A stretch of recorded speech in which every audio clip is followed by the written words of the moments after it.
about all kinds of stuff. Professor Dave explains. With the Old Kingdom of Egypt covered, it's time to move on to the Middle Kingdom. This term was invented by Egyptologists to describe the 300 or so years that followed the end of the First Intermediate Period around 2040 BCE. The rivalry between the dynasties of that period, one in Thebes and the other in Heracleopolis, was brought to an end by the Theban king Mentuhotep II, the first king of the 11th dynasty, who spent most of the 51 years of his reign reuniting the country under his authority. He also sent out troops to reconquer Nubia, which the Egyptians called Kush, that lay to the south, and the Sinai Peninsula to the northeast, both of which had been lost after the Old Kingdom collapsed. He associated himself in his imagery with the god Amun, who was the patron deity of Thebes. During the 11th dynasty, trade was resumed with Punt and the Red Sea region, and new defenses were built, while during the 12th, a standing army was formed for the first time, though it was mainly defensive and was not sent out to acquire territory as the armies of the New Kingdom later were. The Middle Kingdom also developed a new system of administration which was led by the vizier, a later Arabic term that is often used to describe a king's chief official. There were sometimes two viziers at the same time, one in charge of the north and the other the south, and there was a period of nearly a century when the office was held by members of the same family.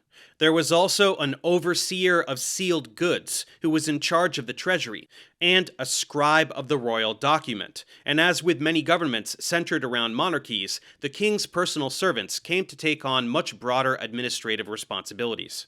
There are also references to a head of the military and to a number of other officials whose titles first appear in this period.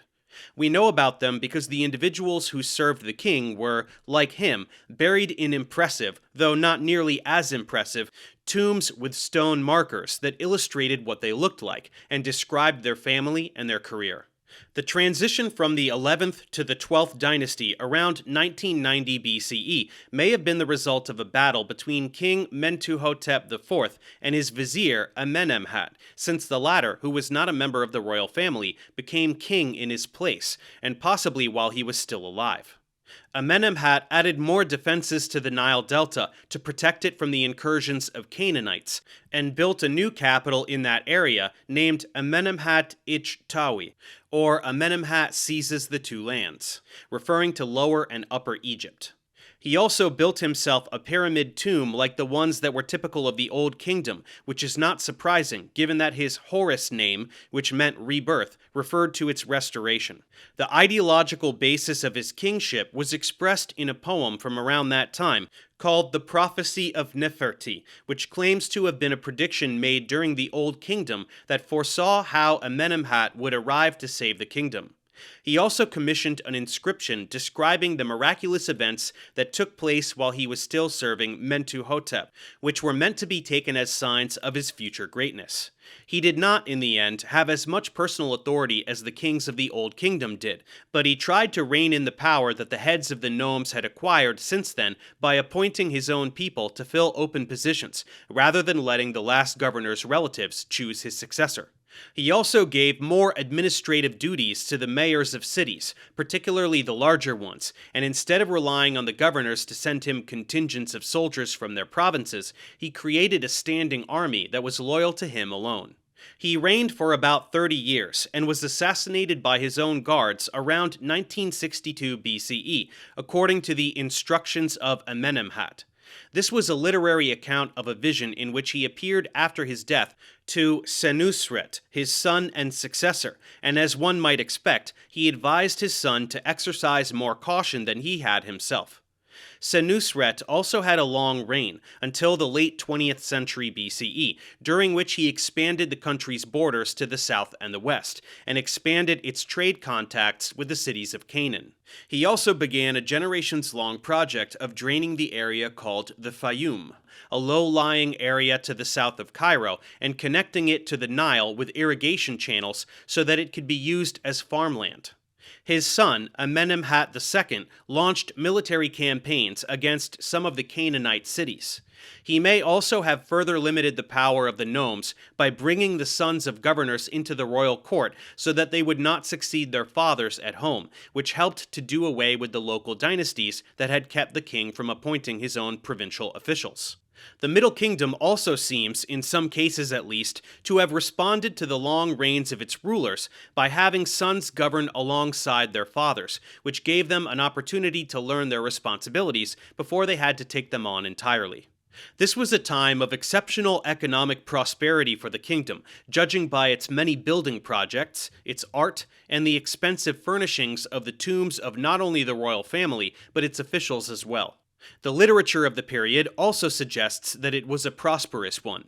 This prosperity has been attributed first to the power of the central government, which allowed it to expand its trade relations with the Phoenicians to the north, but also to the new farmlands made available in the Fayum, and to a generally wetter climate that led to better agricultural production than had been possible during the first intermediate period.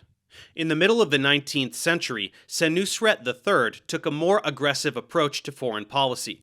His priority was to keep outside tribes from entering the country from the south, and to that end he conquered part of Nubia, used stone markers to establish a clear boundary with the rest, and built forts to patrol the new border. At home, he divided the entire country into 3 districts that were administered by officials appointed by the court. This seems to have placed a permanent limit on the power wielded by the governors of the 42 nomes.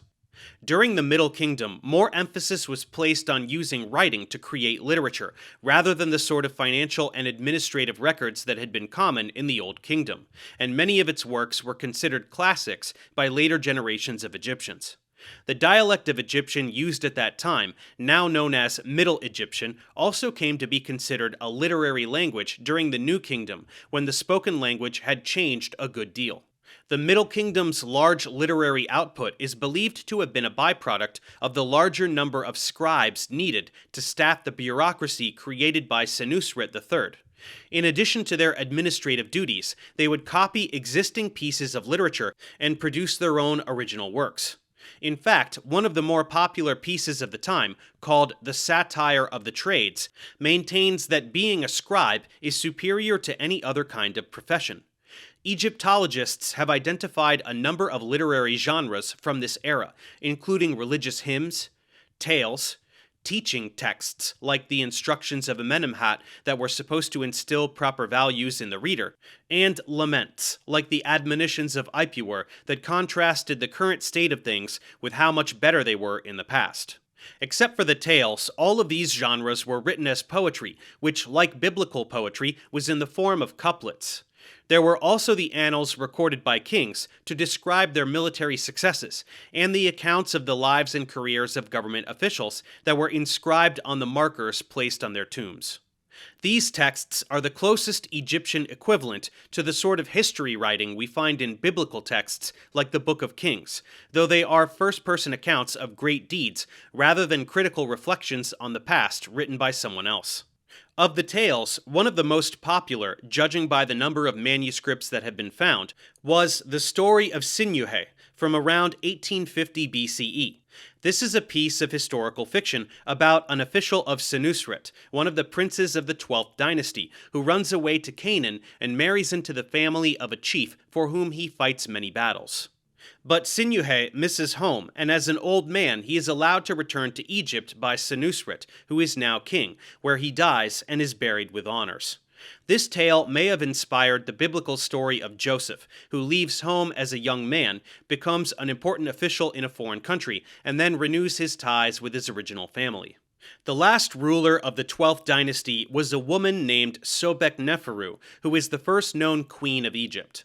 Her father, who died around 1800 BCE, had no other heirs, and when she died a few years after that, the line of succession came to an end. There was then a period of about 150 years during which a series of mostly unrelated kings held power over some parts of the country but not others, as the Nubians in the south recovered some of their lands, and the people whom Egyptians called the Hyksos took control of the northeast.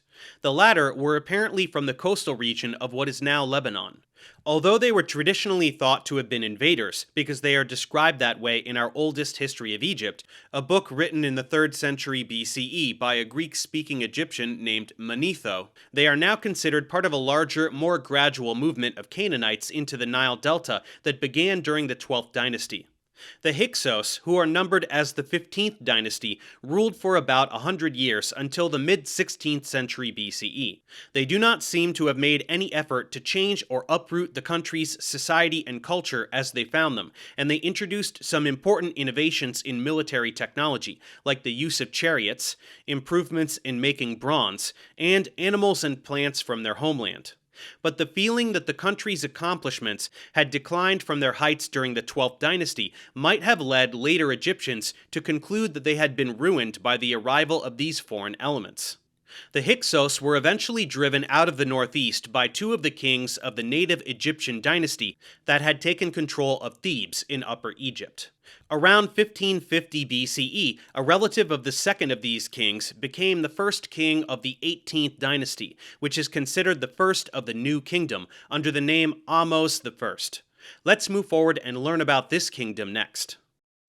Thanks for watching. Subscribe to my channel for more tutorials. Support me on Patreon so I can keep making content. And as always, feel free to email me, ProfessorDaveExplains@gmail.com.